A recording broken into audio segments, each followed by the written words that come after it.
बस उनको कहना इंशाल्लाह इधर से भी रास्ता नंबर आएगा, ठीक है इंशाल्लाह।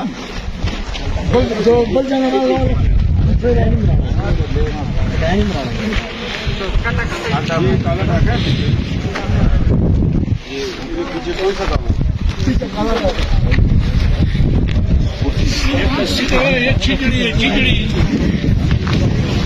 खाना टाका नहीं। हाँ ये खिचड़ी है।